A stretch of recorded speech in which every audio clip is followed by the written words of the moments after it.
नमस्कार साथियों, Kalyani IAS academy के डिजिटल प्लेटफॉर्म पर आपका हार्दिक स्वागत है।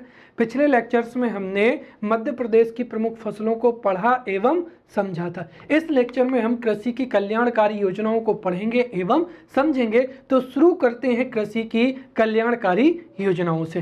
देखिए, इस टॉपिक को पढ़ने से पहले हमें कुछ बिंदुओं पर विचार करना बहुत ही आवश्यक है। जैसे अगर हम मध्य प्रदेश की जो जितनी भी कल्याणकारी योजनाएं हैं, इनसे 3 अंक का जो है प्रश्न भी पूछा जा सकता है, 5 अंक का प्रश्न भी पूछा जा सकता है और 11 अंक का जो है वो प्रश्न भी पूछा जा सकता है। राइट, नो डाउट हम जितनी भी योजनाएं पढ़ेंगे उसमें वो योजना कब प्रारंभ हुई है, उसके प्रमुख बिंदु क्या हैं, उसके लाभार्थी कौन है, उसका उद्देश्य क्या है, राइट, वो कैसे क्रियान्वित होगी, ये सभी बिंदुओं पर विचार करेंगे। लेकिन आवश्यकता इस बात की है कि अगर ये प्रश्न एग्जाम्स में मान लीजिए अगर किसी योजना से 3 अंक में प्रश्न आता है तो हमें परीक्षा में लिखना क्या है, राइट। तो इसमें हमेशा ध्यान रखें, हमें कोई भी जो योजना प्रारंभ की जाती है तो उसको महत्व को हमको प्राथमिकता देनी है, चाहे 3 नंबर में हो। कहने का मतलब ये है कि 3 नंबर के प्रश्नों में हमारे पास में जो मैक्सिमम शब्द सीमा है वो 20 से 30 शब्द है।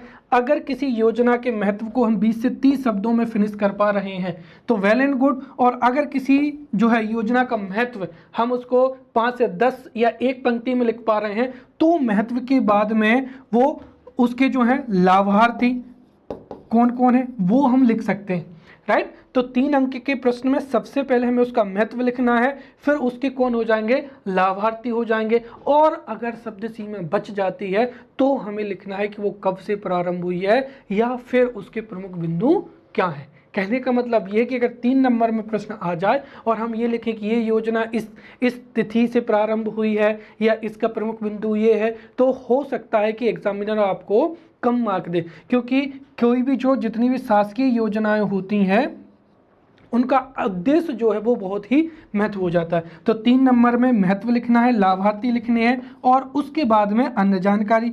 वैसे ही अगर 5 नंबर में प्रश्न आता है और अगर जैसे मान लीजिए कि अगर प्रश्न में केवल योजना ही लिखी है, राइट, जैसे मुख्यमंत्री सोलर पंप योजना, तो हमें सबसे शुरू में उसको इंट्रोड्यूस करना है एक फैक्चुअल माध्यम से कि वो योजना जो है वो स्थिति से लागू हुई है और इसके लाभार्थी ये हैं। फिर उसका जो बॉडी है उसमें हमको महत्व लिखना है, उसके बाद में हमको पॉइंट बना के उसके लाभार्थी लिखनी है और फिर वो कब से प्रारंभ हुई है और उसका क्रियान्वयन क्या क्या है, राइट। अब अगर 11 नंबर में प्रश्न आ जाता है तो सबसे शुरू में तो हमें सीधी सी बात है इसकी क्या देनी पड़ेगी, प्रस्तावना देनी पड़ेगी। और योजना की प्रस्तावना का सबसे अच्छा तरीका है कि वो योजना कब लागू हुई है और उसके लाभार्थी कौन है। हम सीधा सीधा लिख सकते हैं कि जो मुख्यमंत्री सोलर पंप योजना है वो इस तिथि से लागू हुई है और इससे जो दूर दराज के किसान जहां पर विद्युत नहीं है वो इससे लाभान्वित होंगे और उन्हें सिंचाई का फायदा मिलेगा। उसके बाद में हमें उसका क्या लिखेंगे, महत्व लिखेंगे, फिर उसका क्या लिखेंगे, लाभार्थी लिखेंगे, राइट। और अंत में जो 11 नंबर का प्रश्न है उसे हम मध्य प्रदेश की अर्थव्यवस्था में या उस योजना का कृषि में क्या योगदान है वो भी हमको विशेष रूप से स्पष्ट करना है। अगर प्रश्न 11 नंबर में पूछा जाता है तो कृषि में उसका क्या योगदान है इसको भी हमें दिमाग में रखना है और अंत में हम उसका भविष्य उन्मुखी जो है वो एक हम स्पष्ट नजरिया प्रस्तुत करेंगे। तो इस तरीके से इन योजनाओं को तैयार करना है। अब हम मध्य प्रदेश की कई योजनाओं को पढ़ेंगे, जैसे मध्य प्रदेश किसान कल्याण योजना, मुख्यमंत्री कृषक समृद्धि योजना, किसान मित्र योजना, मुख्यमंत्री सोलर पंप योजना, मुख्यमंत्री खेत तीर दर्शन योजना, मुख्यमंत्री प्याज, राइट, प्याज कृषक योजना, फिर भावांतर योजना और प्रधानमंत्री फसल योजना, राइट। उसके बाद में थ्रस्ट परियोजना, खेत तालाब योजना, विपुल उत्पादन कार्यक्रम, बलराम ताल योजना, मेरी खाद, राइट, मेरी माटी योजना, फिर राष्ट्रीय कृषि बाजार योजना, फसल गिरदावरी ऐप और क्या हो जाएगा, राष्ट्रीय दलहन एवं तिलहन विकास कार्यक्रम, राइट। तो ये जो जितनी भी योजनाएं हैं इनको हमको एक एक करके बहुत अच्छे से एग्जाम के उद्देश्य से हमको तैयार करना है। तो पहली योजना हो जाएगी मुख्यमंत्री किसान कल्याण योजना, राइट। जो मुख्यमंत्री किसान कल्याण योजना है ये वर्तमान में करंट अफेयर्स में है, राइट। उसका कारण ये है कि केंद्र में इसी तर्ज पर जो है या केंद्र सरकार ने प्रधानमंत्री किसान सम्मान निधि योजना, राइट। तो आपको पता होगा कि जो 2019 का आंशिक बजट था उस बजट में प्रधानमंत्री किसान सम्मान निधि योजना जो है वो केंद्र सरकार ने उसकी घोषणा की थी, जिसको बाद में लागू किया गया था। और प्रधानमंत्री जो किसान संपदा योजना है इसके तहत जो जितने भी किसान हैं सभी किसानों को 6,000 रुपये प्रति क्या हो जाएगा वर्ष जो है वो सीधे उनके खाते में भेजे जाते हैं, राइट। अब इसी योजना का हम एक तरीके से क्या कह सकते हैं एक्सटेंशन कहते हैं। तो प्रधानमंत्री किसान सम्मान निधि योजना के बिल्कुल उसी उद्देश्य को ध्यान में रखते हुए मुख्यमंत्री किसान कल्याण जो योजना है ये लागू की गई है, राइट। तो जो मुख्यमंत्री किसान कल्याण योजना है इसको दीनदयाल उपाध्याय के जन्म दिवस अर्थात 25 सितंबर जो है 2020 को लागू किया गया है, राइट। इसका उद्देश्य क्या है? तो इस योजना के मुख्य रूप से दो उद्देश्य हैं। एक तो जो भारतीय किसान है उनके पास में खेती में निवेश करने की जो है शक्ति कम होती है, अर्थात वो आधुनिक बीज खाद जो है और मशीनें वो खरीदने में असमर्थ होते हैं। तो इससे एक तो जो है किसानों की जो कृषि निवेश हेतु उनकी शक्ति में वृद्धि होगी, राइट। और दूसरी चीज क्या है, ये एक आय सहायता हो जाएगी, अर्थात किसानों को इससे एक्स्ट्रा इनकम जो है वो जनरेट होगी। हालांकि जो कृषि निवेश में इसको लेकर जो है कई कृषि वैज्ञानिकों ने इस योजना की आलोचना भी की है, क्योंकि पर हेक्टेयर पर अगर हम देखें तो वो 30 से लेकर 50,000 के बीच में खर्चा आता है और सरकार यहाँ पर ऊँट के मुंह में जीरा मतलब कुल 6,000 रुपये ही जो है वो सरकार को दे रही है। और मध्य प्रदेश में कितना 10, मतलब अगर हम टोटल भी मिलाकर देखें तो पर हेक्टेयर जो है किसान को अगर 10,000 भी दे दें तब भी वो निवेश के लिए कम है। फिर भी हमें ये दोनों उद्देश्यों को लिखना है कि कृषि निवेश में वृद्धि करना और ये किसानों की जो है आय सहायता योजना के रूप में इसका प्रमुख उद्देश्य क्या है, राइट, उद्देश्य है। फिर इसके जो लाभार्थी हैं, शुरुआत में जो प्रधानमंत्री किसान सम्मान निधि योजना थी इसको लघु एवं सीमांत जो किसान है लघु सीमांत किसानों के लिए योजना थी, बाद में इसके जो प्रावधान हैं वो सभी किसानों के लिए कर दिए हैं। तो इस तरीके से प्रधानमंत्री किसान सम्मान निधि योजना और किसान कल्याण योजना वर्तमान में सभी जो किसान हैं उनके लिए यह योजना जो है क्रियान्वित की जाएगी। और जो किसान कल्याण योजना है इसके तहत 4,000 रुपये हमें मध्य प्रदेश गवर्नमेंट के द्वारा किसानों को हस्तांतरित किए जाएंगे, जिसमें 2,000 रुपये की कितनी किस्त दी जाएंगी, 2 किस्तों में, राइट। यहाँ पर 6,000 रुपये जो थे वो 2,000 रुपये की 3 किस्तों में दिए जा रहे थे और यहाँ पर जो है 2,000 की 2 किस्तें जो हैं इस रूप में दी जाएंगी, राइट। अब इसका महत्व क्या है, राइट। तो इसका एक महत्व तो हम समझ चुके हैं कि इससे किसानों की जो है वो आर्थिक सहायता होगी। दूसरा सबसे प्रमुख उद्देश्य कि इस राशि से किसान जो हैं कृषि में इन्वेस्ट अर्थात खाद बीज उर्वरक अर्थात निवेश करने में उत्सुक होंगे या निवेश में इससे वृद्धि होगी, राइट। निवेश में वृद्धि होगी तो इससे क्या होगा, खेती में भी क्या होगी, वृद्धि होगी, राइट। इसके साथ ही किसानों की क्या होगी, अतिरिक्त आय प्राप्त होगी और बाकी की चीज़ें अब आपको पता है कि निवेश में वृद्धि होगी, उत्पादन में वृद्धि होगी। तो उसके परिणाम स्वरूप अगर ये 11 नंबर में प्रश्न पूछा जाता है तो आप आसानी से लिख सकते हैं इसका पूरा का पूरा महत्व। दूसरी योजना हो जाएगी थस्ट परियोजना हो जाएगी, राइट। मध्य प्रदेश में कई योजनाएं लागू हैं जिसमें से कुछ योजनाएं राज्य सरकार के द्वारा एग्जीक्यूट हो रही हैं तो कुछ योजनाओं का क्रियान्वयन केंद्र सरकार के द्वारा किया जा रहा है। तो इनको तैयार करते समय हमें विशेष रूप से देखना है कि कौन सी योजना का क्रियान्वयन किसके द्वारा किया जा रहा है। तो जो थ्रस्ट परियोजना है, थ्रस्ट परियोजना की शुरुआत 1989 से की गई थी और यह एक ऐसी योजना है जिसका क्रियान्वयन केंद्र सरकार के द्वारा किया जा रहा है। और इस योजना के तहत केंद्र सरकार के द्वारा मध्य प्रदेश में सूखे की स्थिति से निपटने के लिए यह योजना लागू की गई है। इस योजना में मध्य प्रदेश के जो सूखा प्रभावित जिले हैं, राइट, उन 33 जिलों में केंद्र सरकार यहाँ पर गेहूं, चावल, अरहर अर्थात अनाज का उत्पादन में वृद्धि के लिए, अर्थात सूखे के जो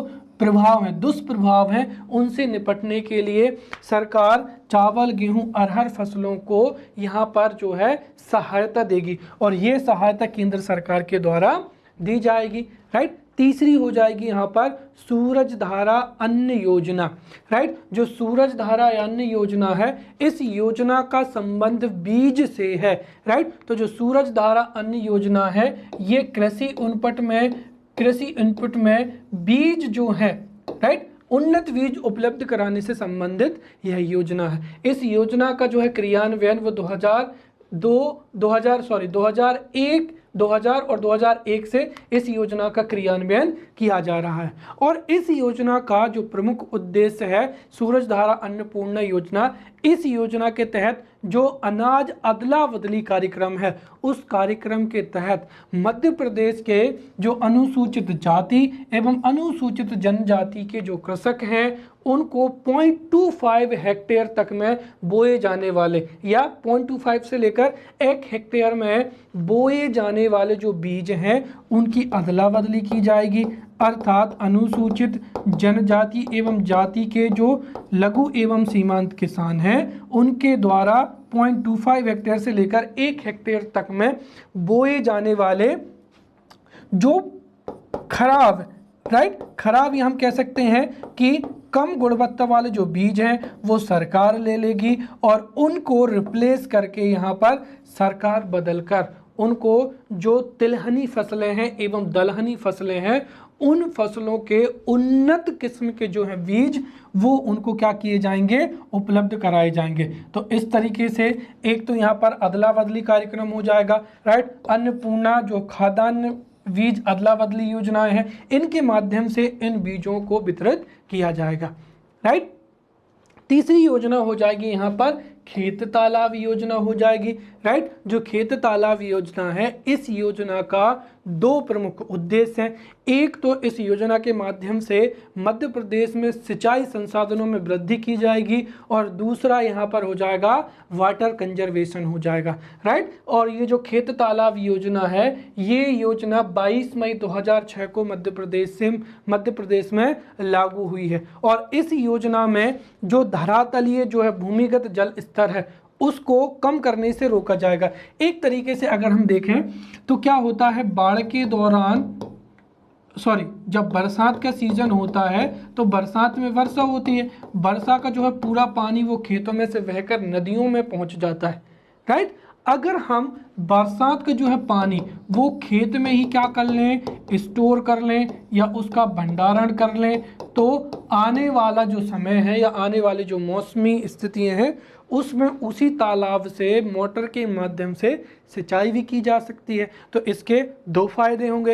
एक तो जो भूमिगत जल की है, भूमिगत जल है वो संरक्षित हो जाएगा, राइट। और दूसरी चीज़ इससे वाटर लेवल भी बढ़ेगा और तीसरी चीज़ ये है कि जब सिंचाई के उन क्षेत्रों में जहाँ पर सिंचाई के साधन नहीं है वहाँ पर इस योजना के माध्यम से जो है सिंचाई सुविधाओं का विकास होगा, जिससे कृषि में भी समग्र विकास होगा, राइट। और इस योजना का प्रावधान क्या है कि ये जो योजना है वो संपूर्ण मध्य प्रदेश में लागू है और इस योजना के जो हितग्राही हैं वो सभी प्रकार के क्या हैं, किसान हैं। और इस योजना के तहत जो 3 प्रकार के तालाब के मॉडल हैं, राइट, उन तालाब के मॉडलों के निर्माण के लिए यहाँ पर जो है सरकार 50% का क्या देगी, अनुदान देगी। अर्थात अगर कोई किसान अपनी खेत में तालाब बनवाना चाहता है तो उसमें जैसे 40,000 का खर्चा आता है,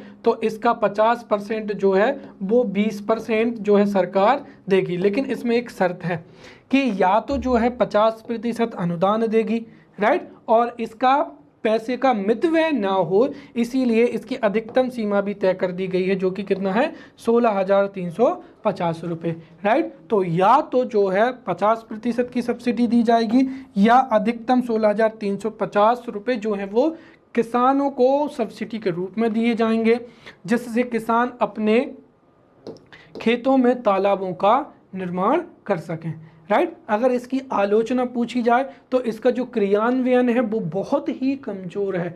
गांव में ग्राम पंचायतों के माध्यम से इतना ज़्यादा भ्रष्टाचार होता है कि गांव में जो तालाब होता है, राइट, एक छोटा सा गड्ढा खोदा जाता है, सरपंच और जो किसान होते हैं वो आपस में ही इस राशि का क्या कर लेते हैं, आपस में मिल बांट कर ये राशि ग्रहण कर लेते हैं और उसकी फ़ोटो जो है वो सरकार को दिखा दी जाती है। तो इस तरीके से हम कह सकते हैं कि भ्रष्टाचारी की वजह से या इसका बहुत ही निम्न तरीके से क्रियान्वयन होने की वजह से यह योजना उतनी अच्छे से हमारे प्रदेश में लागू नहीं हो पाई है। अगला हो जाएगा यहाँ पर बलराम ताल योजना, राइट। ये भी सिंचाई सुविधाओं से बढ़ाने के लिए एक योजना है, राइट। तो यहाँ पर जो खेत तालाब योजना है और बलराम ताल योजना है, इस योजना में अंतर ये है कि यहाँ पर जो बलराम ताल है ये तालाब का आकार कैसा है, बहुत बड़ा है, राइट। कहने का मतलब ये है कि इसका भी वही उद्देश्य है। बलराम ताल योजना के माध्यम से भी जो है वर्षा के जल को संरक्षित किया जाएगा, भूमिगत जल को बढ़ाया जाएगा, राइट। सिंचाई के साधनों में जो है वो बढ़ोतरी की जाएगी और सिंचाई ऐसे क्षेत्र जहां पर सिंचाई के कोई अन्य साधन नहीं है वहां पर इस योजना के माध्यम से भूमिगत जल को बढ़ाया जाएगा और सिंचाई का जो है वो विकास किया जाएगा, राइट। इसमें अंतर ये है कि जो खेत तालाब योजना थे इसमें तालाबों का आकार छोटा होता था, लेकिन बलराम ताल योजना में जो तालाब बनाए जाएंगे वो बड़े आकार के तालाबों का निर्माण होगा, राइट। और इन तालाबों से आसपास की जो 50 हेक्टेयर की भूमि है, राइट, उस भूमि को भी इन तालाबों के माध्यम से सिंचित किया जा सकता है, राइट। इसीलिए सरकार जो है वो कई किसानों को मिलाकर या उनको कई किसानों को सहभागिता के माध्यम से बलराम तालाब जो है वो निर्माण कर रही है, राइट। और इसके भी क्या है, इसमें भी जो है सब्सिडी दी जाएगी, लेकिन यहाँ पर जो है कि यहाँ पर अलग अलग है। जैसे अगर कोई सामान्य वर्ग का किसान है और वो बलराम तालाब योजना के माध्यम से अपने खेत में तालाब बनवाता है, तो जो बलराम तालाब है या बलराम ताल है उसकी जो कुल लागत का उसे 40% जो है वो सब्सिडी गवर्नमेंट देगी, या अधिकतम कितना 80,000 रुपये जो है सामान्य वर्ग के किसान या किसानों को दिए जाएंगे। वहीं अगर जो है लघु एवं सीमांत किसान है, राइट, लघु एवं सीमांत किसान है तो उनको जो है 50% सब्सिडी या मैक्सिमम 80,000 रुपये की सब्सिडी दी जाएगी। वहीं अगर कोई ST SC, राइट, SC या ST कैटेगरी के फार्मर हैं, लघु एवं सीमांत किसान हैं, तो उनको सबसे अधिक सब्सिडी, राइट, इनको 75 जो है प्रतिशत सब्सिडी दी जाएगी, या तो 75% या फिर कितना दी जाएगी, यहाँ पर 1 लाख रुपए जो है वो इतनी सब्सिडी दी जाएगी, राइट। अब अगला हो जाएगा मेरा खेत मेरी माटी योजना, राइट। अगर हम देखें यहाँ पर तो वर्तमान समय में जो अगर हमसे प्रश्न पूछा जाता है कि योजनाओं में नवाचार को किस माध्यम से बढ़ाया जा सकता है, राइट, तो अगर हमें कभी किसी प्रश्न में अगर हमको नवाचार का जो है उदाहरण देना है तो वो ये जो योजना है ये बहुत ही शानदार योजना है कि कैसे जो जितनी भी शासकीय योजनाएं हैं उनमें नवाचार लाया जा सकता है। कैसे है इसमें नवाचार हम देखते हैं। तो जो मेरा खेत मेरी माटी योजना है इसका प्रारंभ 1 अप्रैल 2014 से किया गया है, राइट। और इस योजना में नवाचार ये है कि हमें पता है कि मनरेगा के तहत जो है ग्राम पंचायत वहाँ के जो स्थानीय मजदूर होते हैं उनको काम उपलब्ध कराती है, राइट। अब जैसे मान लेते हैं कि किसी ग्राम पंचायत के लोग जो हैं वो रोजगार की तलाश में हैं। अगर ग्राम पंचायत के पास में काम नहीं है या काम है भी तो सही जो है उसके माध्यम से, मतलब मनरेगा के माध्यम से प्लांटेशन भी किया जा सकता है, राइट। और इसके साथ ही जो ऊबड़ खाबड़ भूमि है, राइट, उसका समतलीकरण किया जाता है। और आपको पता है कि अगर जो लैंड होल्डिंग्स है, राइट, अगर वो ऊबड़ खाबड़ है तो वहाँ पर ना तो सिंचाई साधनों का उपयोग हो पाएगा, ना ही मशीनों का उपयोग हो पाएगा, फलस्वरूप कम उत्पादन होगा, किसानों की आय कम होगी। इसीलिए बहुत ही सस्ते दामों पर अगर कोई किसान अपने खेत को समतल करवाना चाहता है तो इस योजना के माध्यम से, मेरा खेत मेरी माटी योजना के माध्यम से जो है वो अगले जो है ग्राम पंचायत में इसका आवेदन दे सकता है। और इस योजना के अंतर्गत जो अगले 5 वर्ष हैं उसमें 1000 करोड़ रुपए खर्च किए जाएंगे। और इसके तहत जो किसान है जो भी अर्जी देगा उनके निजी खेतों के समतलीकरण या फिर खेतों में क्या हो जाएगा, तालाब निर्माण करना, राइट, इस जैसे जो काम है वो मनरेगा के तहत जो है वो किए जाएंगे। तो कुल मिलाकर ये है कि है ये मनरेगा प्रोजेक्ट ही, लेकिन इससे कृषि में कैसे फायदा लिया जाएगा उसका ये हम कह सकते हैं कि नवाचार का एक बहुत अच्छा ये जो है उदाहरण हो जाएगा, राइट। और इस योजना को जो विजन मनरेगा है 2018 इसमें भी जो है वो सम्मिलित किया गया है। और इसकी मांग भी बहुत पहले से हो रही थी कि खेतों का समतलीकरण हो जाएगा या वृक्षारोपण हो जाएगा या सरकारी भवनों का रखरखाव है, इसको भी जो है वो मनरेगा से जोड़ा जाना चाहिए, राइट। नेक्स्ट हो जाएगा मुख्यमंत्री खेत तीर्थ योजना, राइट। जो मुख्यमंत्री खेत तीर्थ योजना है इसकी शुरुआत वर्ष 2013-14 से की गई थी, राइट। और ये ऐसी योजना है, एक तरीके से इसका उद्देश्य क्या है कि कृषि का आधुनिकीकरण हो जाएगा। क्या हो जाएगा? क्या हो जाएगा?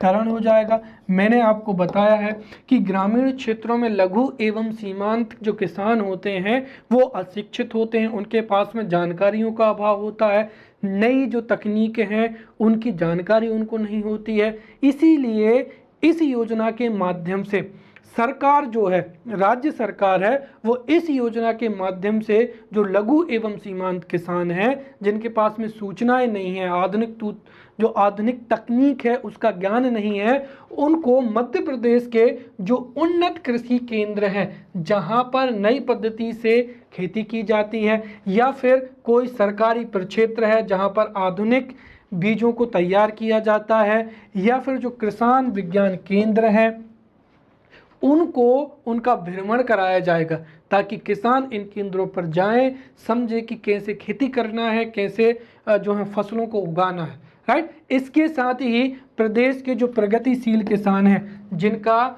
जो है आधुनिक तरीके से जो खेती करते हैं उनके साथ साथ जो है विशेषज्ञों से भी जो किसानों को मार्गदर्शन दिलाया जाएगा ताकि इससे कृषि का क्या हो सके, आधुनिकीकरण हो सके। तो हम एक शब्द में कह सकते हैं इसका जो उद्देश्य है वो क्या हो जाएगा, कृषि का आधुनिकीकरण। किस माध्यम से?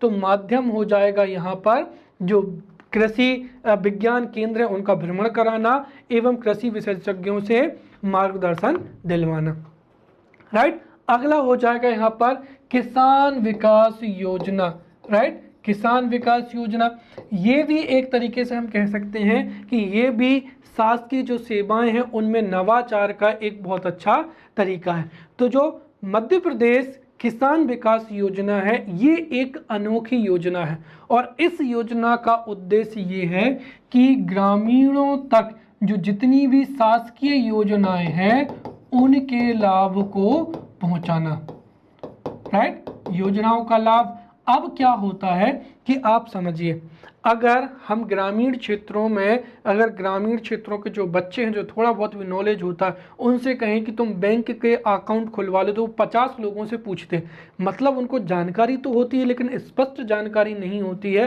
कि कैसे खुलवाना है। यही जो तरीका होता है वो किसानों के ऊपर अप्लाई होता है।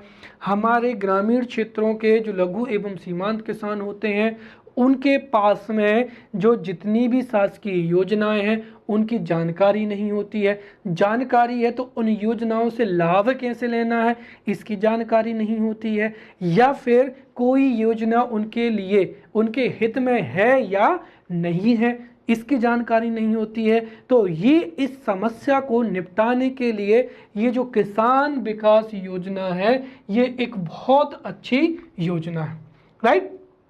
इस योजना के माध्यम से जो 2 आबाद ग्रामों को जो है उदाहरण स्वरूप जो है 2 आबाद गांवों में से एक कृषक को कृषक मित्र के रूप में जो है वो क्या किया जाएगा, चयनित किया जाएगा, राइट। एक तरीके से ये जो कार्यक्रम है ये जो है विस्तार सुधार कार्यक्रम आत्मा के अंतर्गत जो है वो संचालित किया जाएगा, और इसके तहत जो आबाद गांव है उनमें से एक क्या किसान मित्र या कृषक मित्र चयनित किया जाएगा, और इस किसान मित्र को क्या दिया जाएगा, प्रशिक्षण दिया जाएगा, राइट। अर्थात अगर सरकार जो है सभी किसानों को प्रशिक्षण दे तो वो काफ़ी जटिल प्रक्रिया हो जाएगी, इसीलिए सरकार उस गांव के जो किसान हैं, राइट, उसी गांव के किसान को प्रशिक्षण देंगे, राइट। और जब वो किसान को प्रशिक्षण मिल जाएगा इसके साथ साथ ही उसको योजनाओं की जानकारी भी देंगे, राइट। तो योजनाओं की जानकारी, कृषि तकनीक का उसका प्रशिक्षण दिया जाएगा, और जब वह पारंगत हो जाएगा तो वो अपने गांव के किसानों को, राइट, अपने गांव के किसानों को, राइट, और जो है विभाग की जितनी भी योजनाएं हैं उन किसानों को अपनी भाषा में अपने तरीके से जानकारी देगा। कुल मिलाकर ये किसानों और मध्य प्रदेश कृषि विभाग के मध्य समन्वयक के रूप में कार्य करेगा, राइट। जितनी भी शासकीय योजनाएं हैं उनके लाभ क्या है, उनका महत्व क्या है, उन्होंने अपनी गांव की लैंग्वेज में अपने तरीके से उन किसानों को क्या कराएगा, अवगत कराएगा, राइट। और सरकार जो है वो किसान मित्र को जितनी भी योजनाएं लागू होती हैं वो प्रशिक्षण या मेलों में भी उसको क्या किया जाएगा, आमंत्रित किया जाएगा, ताकि वो जो किसान मित्र है वो अपने स्थानीय अपने गांव के किसानों को ये सभी सूचनाओं का, प्रशिक्षण का, योजनाओं का बहुत अच्छे से जानकारी दे सके। अब अगला हो जाएगा प्रधानमंत्री फसल बीमा कार्यक्रम हो जाएगा, राइट। और एक तरीके से कह सकते हैं कि ये हमारे देश की एक बहुचर्चित और बहुप्रतीक्षित क्या है, योजना है। वो योजना क्यों है, क्योंकि मध्य प्रदेश या पूरे भारत में कृषि को मानसून का जुआ कहा जाता है, क्योंकि जिस साल मानसून बहुत अच्छा आता है उस साल पूरे देश में बम्पर पैदावारी होती है, अर्थात क्या होता है, अच्छा उत्पादन होता है, राइट। और जिस साल मानसून में कमी आ जाए या वर्षा में क्या हो जाती है, कमी हो जाती है, उस साल क्या होता है, कम उत्पादन होता है, राइट। एक तो ये हो गई पहली चीज। तो कई बार जो है वातावरणीय जो कठिन समस्याएं हैं उनसे भी जो है इसकी वजह से समस्या जाती है, राइट। दूसरी चीज ये है कि अगर हम देखें तो कृषि में लगभग किसान को एक तो निवेश करना पड़ता है, खाद बीज यूरिया, राइट। फिर जो है खेत की जुताई करना हो जाएगा, बीजों का वितरण हो जाएगा, और इसमें किसान को अपनी जेब से पैसा लगाना पड़ता है। और कई बार जो है जब किसान के पास में पैसा भी नहीं भी होता है तो वो ऋण ले लेता है, इससे वो ऋणग्रस्त भी हो जाता है। ऊपर से अगर जैसे कभी बहुत ही तेज बारिश हो गई, बाढ़ आ गई, या फिर कोई चक्रवात आ गया, या क्या हो गया, तूफान हो गया, कुल मिलाकर अगर किसी भी प्राकृतिक आपदा की वजह से अगर किसान की फसल बर्बाद हो गई तो वो बहुत बुरी तरीके से प्रभावित होता है, क्योंकि एक तो 3-4 महीने की जो उसकी इनकम है वो बंद हो जाती है, और उस 3-4 महीने के लिए उसने जो ऋण लिया है वो उसका ब्याज देगा, उसका फिर जो ऋण लिया है वो चुकाएगा, मूलधन चुकाएगा, ब्याज चुकाएगा, अपने परिवार के खर्चे चलाएगा। तो एक तरीके से इससे हमारे देश में किसानों पर ऋण का जो है वो बोझ बढ़ता ही चला जा रहा था, और इस वजह से विदर्भ क्षेत्र के तथा मध्य प्रदेश के अन्य क्षेत्रों के जो किसान हैं वो जो है सुसाइड भी करने लगे थे। एक तरीके से मध्य प्रदेश तथा हमारे देश में जो है किसानों की बहुत बुरी तरीके से बहुत बुरी स्थिति हो गई थी, इसीलिए उनको आर्थिक सुरक्षा जो है उपलब्ध कराने के लिए यह योजना लागू की गई है, ताकि जो किसान है वो बगैर किसी मानसिक तनाव के या बगैर किसी आर्थिक नुकसान को सोचे बगैर आसानी से कृषि में निवेश भी करें एवं उनका उनकी जो है ऋणग्रस्तता कम हो, राइट, उनको आर्थिक सुरक्षा मिल सके एवं इससे कृषि का क्या हो सके, विकास भी हो सके। ये इस योजना का उद्देश्य है। और जैसा कि मैंने बताया कि ये एक कैसी है, बीमा योजना है, जिसकी शुरुआत 18 फरवरी 2016 से की गई थी। और ये जो योजना है, इस योजना के प्रावधान क्या है, तो इस योजना के माध्यम से जो है सरकार किसानों से केसीसी पर क्या लेगी, प्रीमियम लेगी। और ये प्रीमियम भी बहुत ही क्या रखा गया है, कम रखा गया है, और वो भी पहले से ही क्लियर है। जैसे अगर कोई किसान खरीफ की फसल बोता है तो खरीफ फसलों के लिए जो है प्रीमियम कितना रखा गया है, 2%, राइट। तो जो कुल जो है 2% जो है वो प्रीमियम रखा गया है। उसके साथ ही अगर वो रबी की फसल है तो 1.5% क्या रखा गया है, प्रीमियम रखा गया है। और अगर वाणिज्यिक या फिर बागवानी जैसे कमर्शियल क्रॉप्स हैं, जैसे गन्ना हो जाएगा, कपास हो जाएगा, तो उसके लिए 5% जो है पर हेक्टेयर के हिसाब से जो कुल लागत है उसका 5% जो है वो प्रीमियम के रूप में क्या किया गया है, निर्धारित किया गया है। तो सरकार यहाँ पर प्रतिवर्ष जो किसान इच्छुक हैं, राइट, उनका सरकार यहाँ पर प्रीमियम जो है वो केसीसी के माध्यम से लेगी। और अगर उनकी फसल बर्बाद हो जाती है तो सरकार बीमा के माध्यम से उनको आर्थिक राशि उपलब्ध कराएगी, ताकि उनकी जो है ऋणग्रस्तता न बढ़े, कृषि का विकास हो सके और किसान जो है वो कृषि को आधुनिक तरीके से संपन्न करना सीखे। अगर हम देखें तो ये जो योजना है ये 2 पहले से चली आ रही योजना, एक तो फसल बीमा योजना, राष्ट्रीय कृषि योजना एवं संशोधित राष्ट्रीय कृषि योजना की एक क्या है, प्रतिस्थापन योजना है, अर्थात इसको मॉडिफाइड करके लॉन्च किया गया है। और इसको भी सेवा कर से क्या दी गई है, छूट दी गई है, राइट। इसके साथ ही अगर हम प्रवेश में देखें तो राष्ट्रीय कृषि बीमा जो योजना है वो भारत सरकार द्वारा 1999 से 2000 के बीच में जो है वो लागू की गई थी और वो चल रही थी। तो इन योजनाओं की जगह पर जो है प्रधानमंत्री फसल बीमा जो है कार्यक्रम जो है वो लागू किया गया है। अब हम राष्ट्रीय कृषि बाजार योजना या ई नाम के बारे में पढ़ेंगे, राइट। जैसे कि आपको पता है कि जो एपीएमसी मंडी एक्ट होते हैं, राइट, सभी राज्यों ने अपने अपने राज्य में सहकारी विपणन को बढ़ावा देने के लिए राज्य सहकारी विपणन अधिनियम, जैसे मध्य प्रदेश में जिसको हम कह सकते हैं कि मंडी अधिनियम 1972, तो वो जो एपीएमसी एक्ट हैं या जो है सहकारी विपणन अधिनियम है, उनके तहत एक प्रावधान किया गया था कि प्रत्येक किसान को अपने जो समीप जो है कृषि मंडियां हैं, राइट, तो सीधी सी भाषा में कहें कि जो राज्य कृषि विपणन अधिनियम थे, राइट, उनकी वजह से किसान अपने पास की अपने जो नियर बाय जो मंडी थी उसमें ही अपनी कृषि उत्पाद को बेच सकते थे। अर्थात इन मंडियों से अगर बाहर बेचे तो वो क्या था, एक तरीके से गैर कानूनी था, राइट। तो किसानों की एक तरीके से बाध्यता ये हो गई थी कि उनको समीपस्थ जो है मंडी उसमें बेचना है।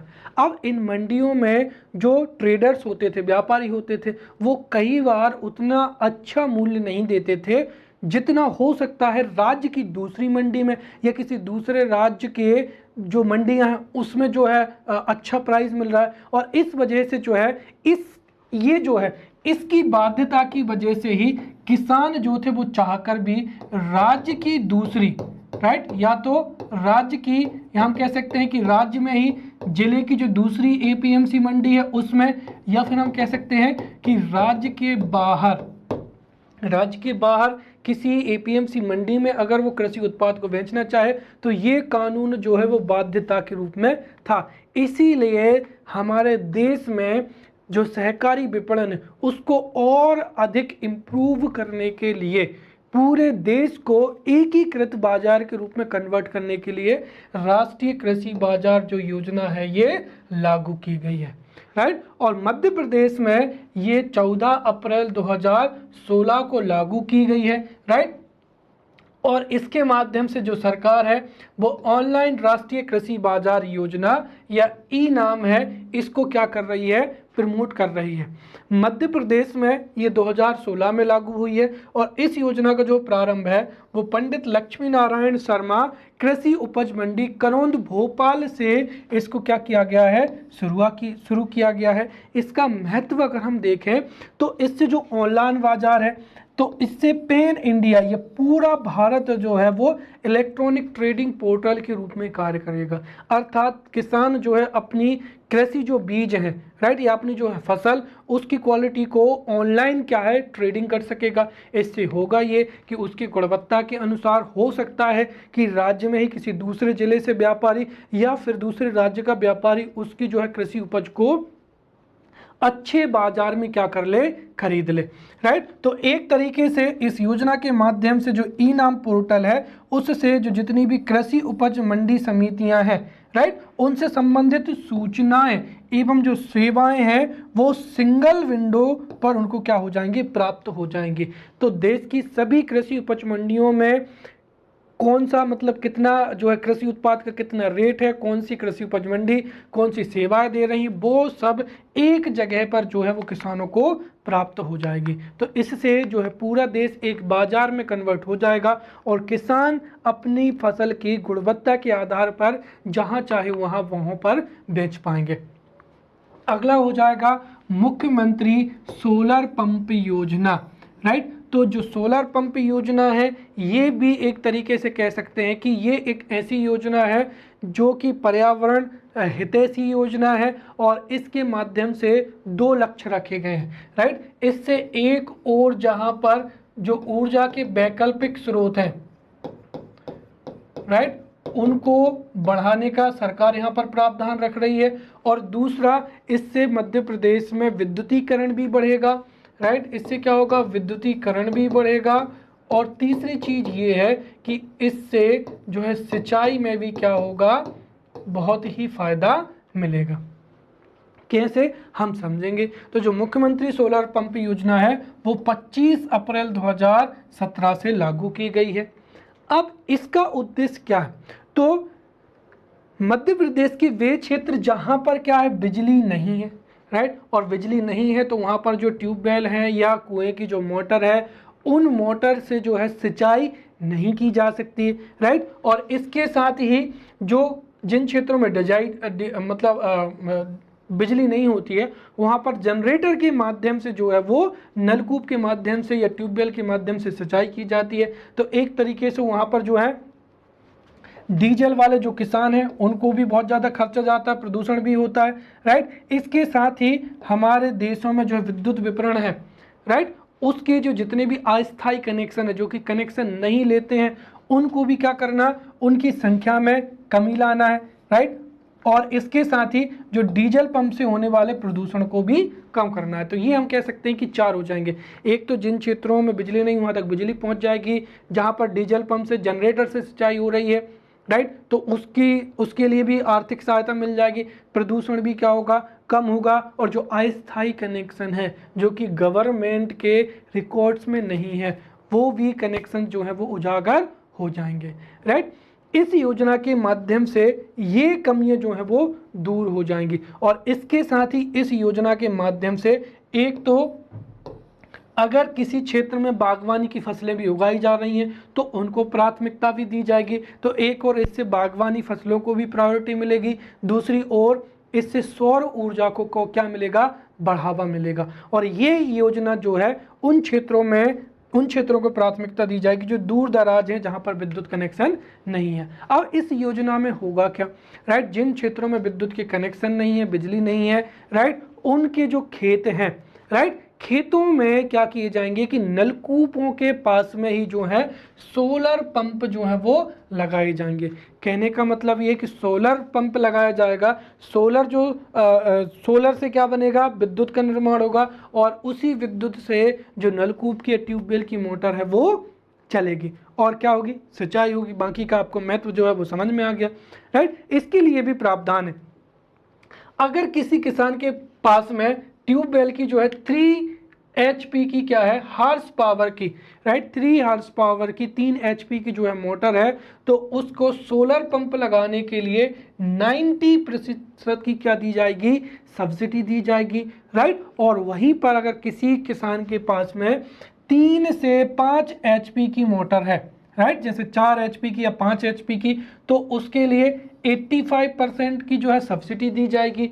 और अगर किसी भी किसान के पास में 5 HP या उससे अधिक HP की क्या है जो है मोटर है, तो उस पर जो 5 HP का जो है राजस्व अनुदान है राज्य सरकार के द्वारा एवं केंद्र सरकार ने जो निर्धारित किया है वो लागू किया जाएगा, राइट। कहने का मतलब 3 HP के लिए 90%, 3 से 5 HP के लिए 85%, और 5 HP से अगर अधिक है तो राज्य सरकार को जो 5 HP वाला अंश है वो जो 5 HP के लिए जितनी भी सब्सिडी है वो, या फिर केंद्र सरकार द्वारा जो निर्धारित है वो लागू किया जाएगा, राइट। और इसकी वजह से जैसे ही सोलर पैनल लगेंगे उससे बिजली बनेगी, तो इन पंप के माध्यम से सिंचाई हो सकेगी, राइट। जो है सोलर एनर्जी का एक तो सिंचाई होगी, और इसमें यह भी कहा गया है कि अगर किसी किसान के पास में सिंचाई के एक्स्ट्रा भी अगर विद्युत का उत्पादन होता है तो वो अपने प्रदेश की जो है विद्युत वितरण कंपनी है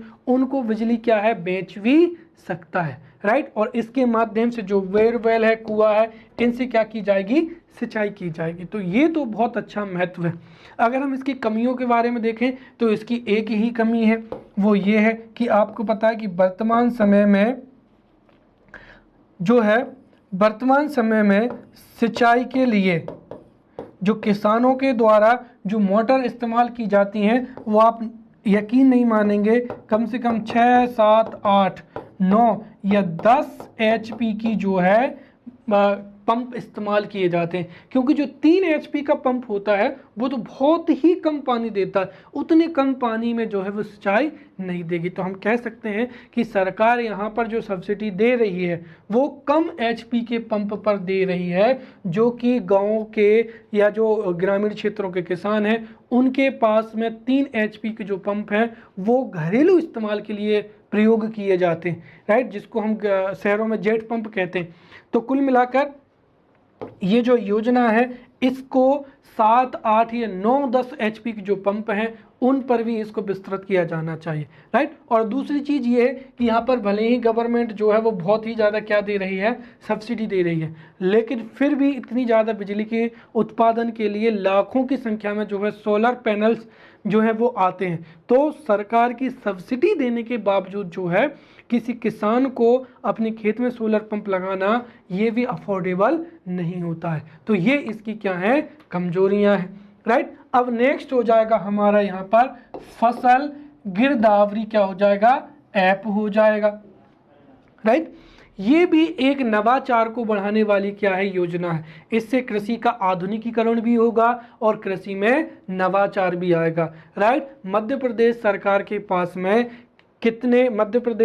पास में कौन से किसान कौन सी फसल बोते हैं, राइट, किन क्षेत्रों पर गेहूं बोई जाती है, चावल बोए जाते हैं, किन किन में विद्युत कनेक्शन है, ये जानकारी का अभाव होता है, जिसकी वजह से सरकार भी कई बार जो है वो ठीक से योजनाएं ना तो बना पाती है और ना ही लागू करा पाती है। इससे निपटने के लिए 2017-18 में जो मध्य प्रदेश राजस्व विभाग है उसके द्वारा फसल जो है गिरदावरी ऐप जो है विकसित किया गया है। इस ऐप के माध्यम से जो राज्य के पटवारी हैं, राइट, वो अपने गांव के समस्त जो भूस्वामी हैं या भू अभिलेख हैं उनकी जानकारी को इस ऐप पर अपलोड करेंगे, राइट। इसके साथ ही जो किसानों से संबंधित जो नलक्यूब कनेक्शंस हो जाएंगे या उनकी जो जितनी भी डिमांड्स हैं वो जानकारी जो है वो अपलोड की जाएगी। इसके साथ ही जो किसान हैं उनको मोबाइल पर संदेश भी भेजा जाएगा, राइट।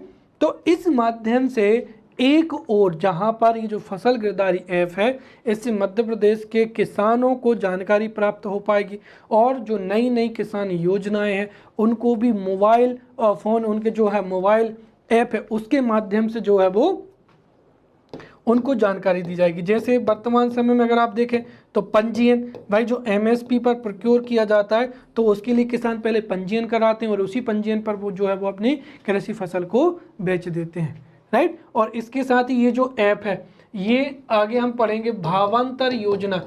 इस योजना में भी क्या होता है, बहुत इफेक्टिव कार्य करता है, राइट। तो भावांतर योजना है, अब उसको हम समझेंगे यहाँ पर। तो भावांतर योजना एक बहुत अच्छी योजना है, राइट। भावांतर योजना भी नवाचार का एक बहुत अच्छा उदाहरण हो सकती थी, लेकिन इसका पुअर एग्जीक्यूशन होने की वजह से ये उतनी सफल नहीं हो पाई, राइट। ये योजना क्यों लाई गई है, इसका महत्व क्या है, उसको अगर हम समझें तो देखिए यहाँ पर अगर हम देखें गवर्नमेंट की बात करें तो गवर्नमेंट जो है वो एमएसपी क्या करती है, एमएसपी पर फसलों को खरीदती है। अब सभी किसानों का कहने का, सभी किसान कहते हैं कि भाई जो है सरकार हमारे बहुत ही ऊंचे दामों पर एमएसपी पर खरीदे। तो हमारे देश में और हमारे प्रदेश में चावल, गेहूं और इस साल से जो है मूंग, इनका भी जो है प्रोक्योरमेंट गवर्नमेंट के द्वारा किया जा रहा है।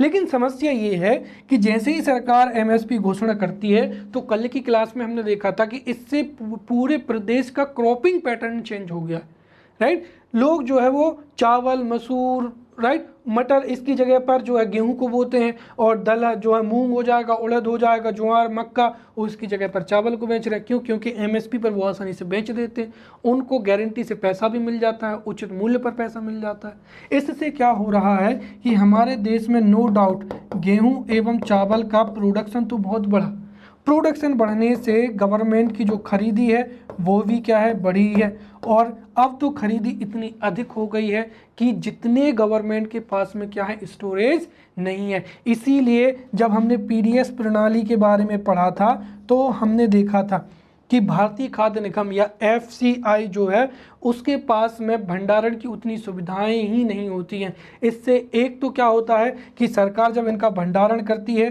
तो उसकी जो है भंडारण के प्रबंधन हेतु सरकार का खर्चा भी बढ़ता है। और दूसरी चीज़ ये है कि सरकार का भी इसमें बहुत ही ज़्यादा नुकसान होता है, अर्थात क्या होता है, राजस्व जो है वो व्यय होता है, राइट। राजस्व घाटा बढ़ रहा है।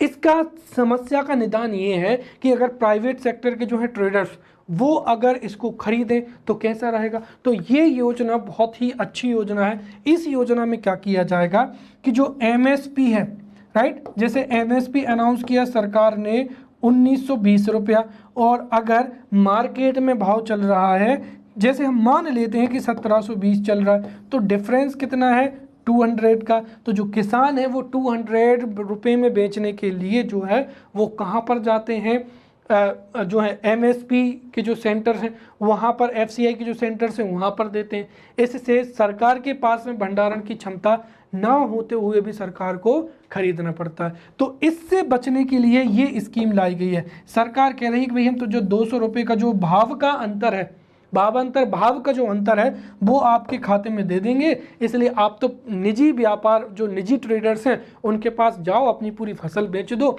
जितना भी आपका जो भाव का अंतर है वो हम आपको सब्सिडी के रूप में दे देंगे। इससे सरकार को भी कम अनाज खरीदना पड़ेगा, जो प्राइवेट व्यापारी हैं वो भी खरीदेंगे, तो इससे फूड प्रोसेसिंग इंडस्ट्री का भी डेवलपमेंट होगा और सरकार को जो भंडारण की जो खर्चा है उससे भी क्या होगा, बचत हो जाएगी, राइट। तो इस उद्देश्य से इसे 16 अक्टूबर 2017 को सागर जिले के खुरई में इसका प्रारंभ किया गया था, राइट। और इसका जो है एक पायलट योजना के रूप में भावांतर जो भुगतान योजना है ये मध्य प्रदेश में लागू की गई थी, राइट। प्रारंभ में घोषणा की गई थी कि जो 8 खरीफ की फसलें हैं, जैसे सोयाबीन, मूंग, तिल, राम तिल, राइट, फिर मूंग हो जाएगा, मक्का हो जाएगा और तुअर, राइट, इनको शामिल किया गया था। परंतु वर्तमान में प्रदेश में लगभग सभी रबी और खरीफ की फसलें हैं उनको इसमें क्या किया गया है, सम्मिलित किया गया है, राइट।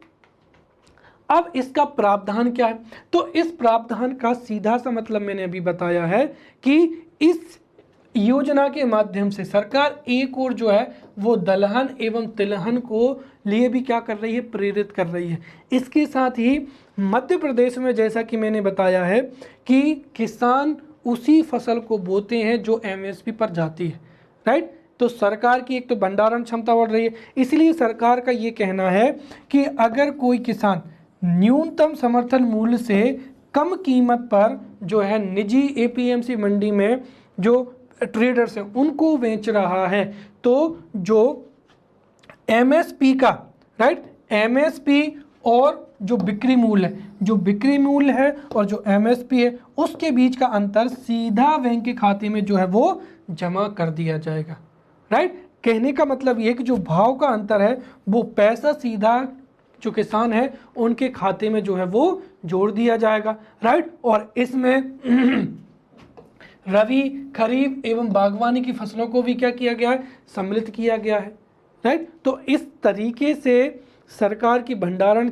जो खर्चा वो भी कम होगा और इससे निजी क्षेत्र में भी खरीदी में बढ़ोतरी होगी, जिससे जो फूड प्रोसेसिंग इंडस्ट्रीज़ है उसमें भी उछाल आएगी।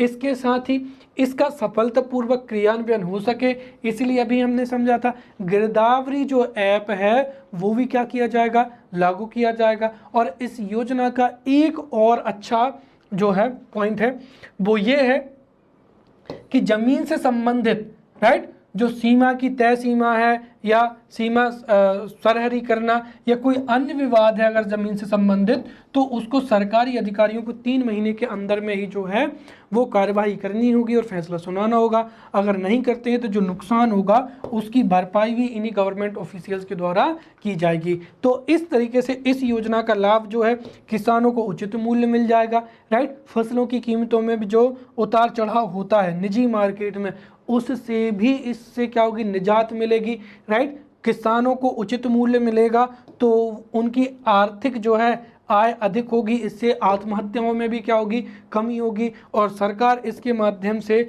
जो दलहन एवं तिलहन जिसको प्रमोट कर मतलब इंपोर्ट करना पड़ रहा है उससे भी क्या मिलेगा, प्रमोशन मिलेगा, राइट, प्रमोशन मिलेगा। अब अगर इसके क्रियान्वयन की देखें तो हमें पता है कि जो एपीएमसी मंडी है उसके कमी के या एपीएमसी जो एक्ट है वो वर्तमान समय में प्रासंगिक नहीं है। क्यों? क्योंकि मंडियों में व्यापारियों ने क्या बना लिया है, राइट, कार्टेल बना लिया है, जिससे जैसे ये योजना लागू हुई तो सभी व्यापारियों ने एकदम से बहुत ही कम कीमत, मतलब पहले जो बाजारों में अंतर 100 या 200 रुपये प्रति क्विंटल का होता था वो इस योजना के बाद में क्या होने लगा, 500 से 600 होने लगा।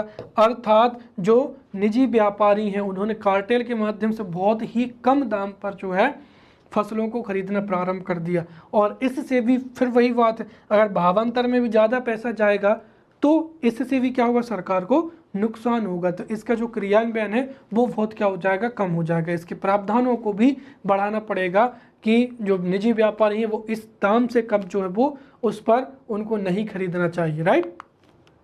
चलिए, तो ये योजना हमने बहुत अच्छे से पढ़ ली है। अब हम समझते हैं मुख्यमंत्री कृषक समृद्धि योजना। ये योजना मध्य प्रदेश में 2018 से लागू की गई थी और इस योजना का उद्देश्य है मध्य प्रदेश में जो प्रमुख खाद्यान्न फसलें हैं गेहूं, चना, मसूर, सरसों एवं धान की उत्पादकता बढ़ाने के लिए जो है किसान है उनको क्या करना, प्रोत्साहित करना, राइट। और सरकार जो है किसानों को प्रोत्साहित करेगी ताकि वो इनके प्रोडक्शन में बढ़ोतरी कर सकें, राइट।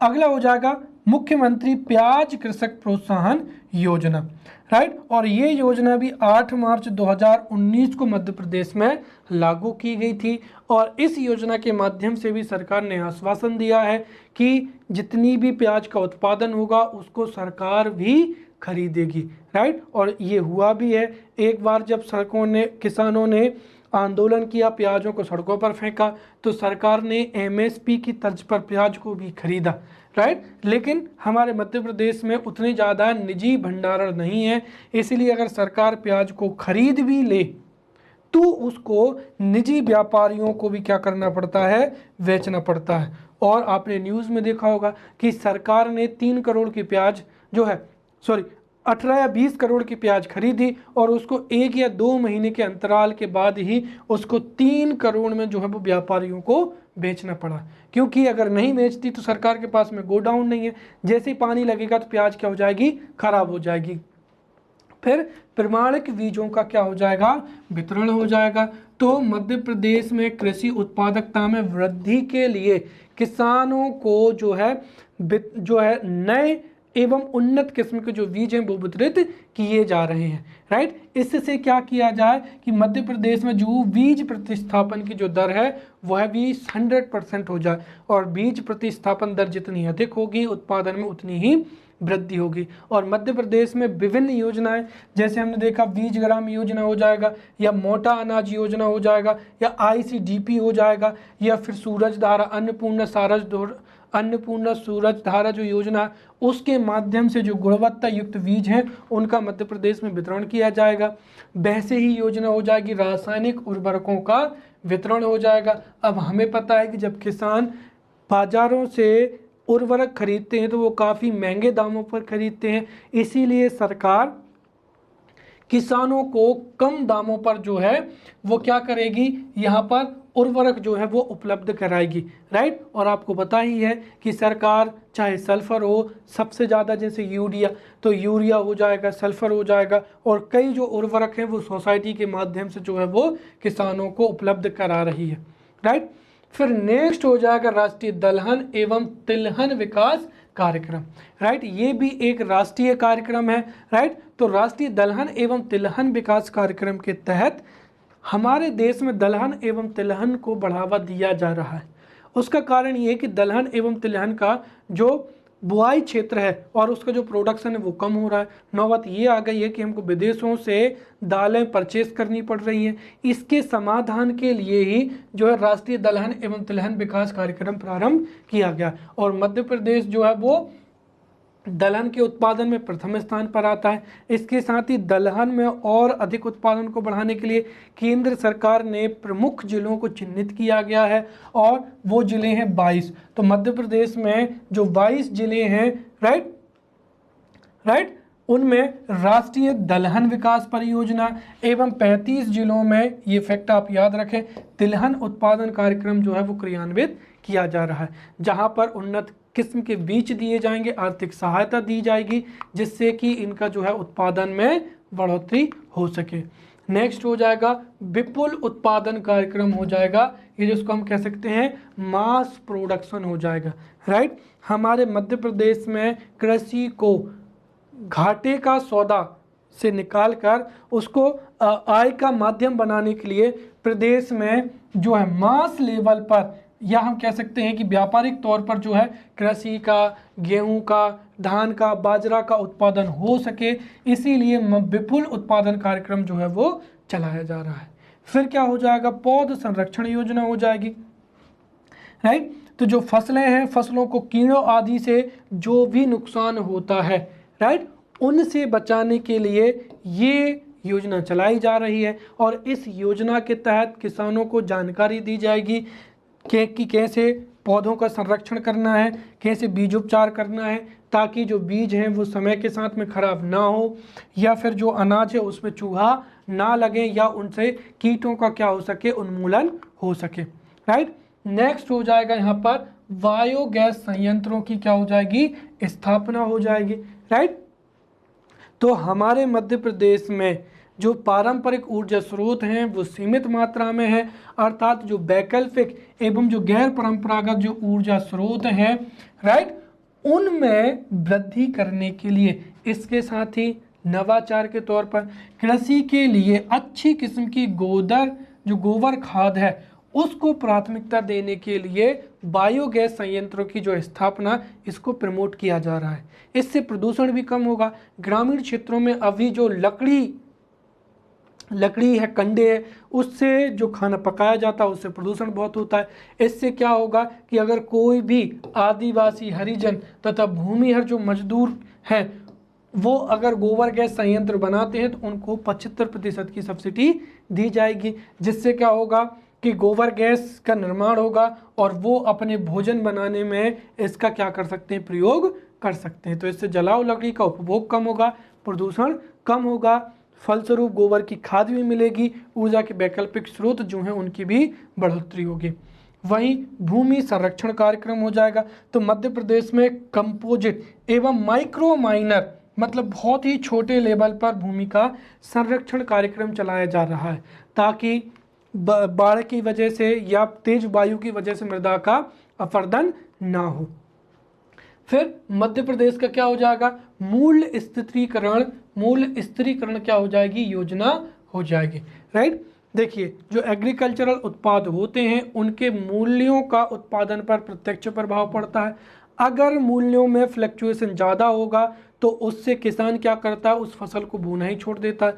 जैसे सब किसानों इस साल प्याज लगाई, राइट, पता चले कि उसमें अच्छा खासा निवेश किया, लेकिन जो दाम है वो इतने कम हो गए कि किसान को अपना जो जितना भी निवेश किया है, इन्वेस्ट किया है, वह भी किसान को नहीं मिल पाया। इससे किसान क्या करता है, अगले साल वो फसल ही नहीं बोता है। वो सोचता है कि जब सरकार गेहूं को MSP पर खरीद रही है तो बाकी फसल लगाने का क्या मतलब, राइट, क्योंकि गेहूं पर जो है मूल्य क्या है, फिक्स है।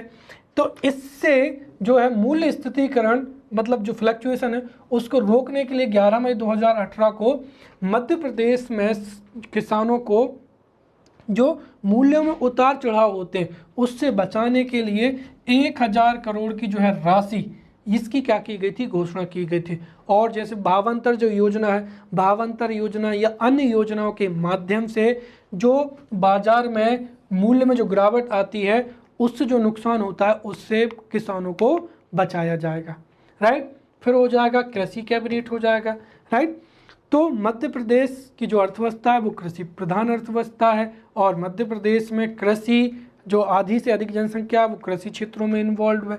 तो मध्य प्रदेश का सर्वांगीण विकास हो सके, कृषि का बहुत अच्छे से विकास हो सके, इसके लिए ही एक कैबिनेट का गठन किया गया है जून 2011 में, ताकि जो मंत्री हैं वो अपने अपने विभागों पर, सिंचाई विभाग हो, उर्वरक विभाग हो, उन पर बहुत अच्छे से निरीक्षण कर सकें एवं मध्य प्रदेश में कृषि के विकास से लिए या कृषि की जितनी योजनाएं हैं उनसे जुड़े फैसले ले सकें एवं एक बहुत अच्छी योजना तैयार कर सकें।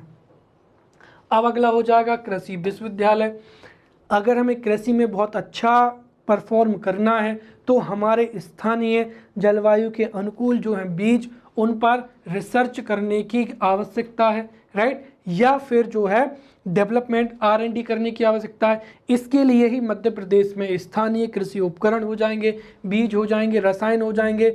उनमें विकास करने के लिए मध्य प्रदेश में कृषि अनुसंधान के उद्देश्य से यूनिवर्सिटीज़ की स्थापना की गई है। और जैसा कि आप जानते हैं कि मध्य प्रदेश का जो पहला यूनिवर्सिटी थी वो जवाहरलाल नेहरू यूनिवर्सिटी कहाँ हो जाएगी, जबलपुर में हो जाएगी। इसके साथ ही जो दूसरी यूनिवर्सिटी है उसका विकास कहाँ पर किया गया है, ग्वालियर में 2018 में इसका विकास किया गया है, ताकि ये जो जितनी भी यूनिवर्सिटी हैं इसमें बीजों को लेकर कृषि उर्वरक हो जाएंगे, कीटनाशक हो जाएंगे, उपकरण हो जाएंगे, इनका अध्ययन हो सके एवं नवाचार को बढ़ावा दिया जा सके। अगला हो जाएगा कृषि अनुसंधान, राइट। जो आधुनिक उन्नत बीज हैं, जलवायु के अनुसार एवं क्षेत्र विशेष के जो बीज हैं उनमें उत्पादकता के गुणों में वृद्धि करना, राइट, वातावरणीय जो विपरीत अवस्थाएं होती हैं उनसे लड़ने में उनको सक्षम बनाने के लिए मध्य प्रदेश में कई जो अनुसंधान केंद्र भी स्थापित किए गए हैं। जैसे राष्ट्रीय, ध्यान रखना, राष्ट्रीय सोयाबीन अनुसंधान केंद्र इंदौर में स्थापित है। धान अनुसंधान केंद्र कहाँ पर है, बड़वानी में है, राइट। वैसे गेहूं अनुसंधान केंद्र कहाँ है, पवार खेड़ा होशंगाबाद जिला हो जाएगा, राइट। और उसके साथ ही जो कृषि अभियांत्रिकी अनुसंधान केंद्र है वो भोपाल, राइट। और मध्य प्रदेश में अलग अलग भी हम उदाहरण दे सकते हैं, अंगूर का हो जाएगा, कृषि उपकरणों का हो जाएगा, राइट। तो ये थी मध्य प्रदेश की प्रमुख योजनाएं जिनको हमने बहुत अच्छे से डिटेल में पढ़ा है। अब अगले लेक्चर में अगले टॉपिक के साथ मिलेंगे, तब तक के लिए धन्यवाद।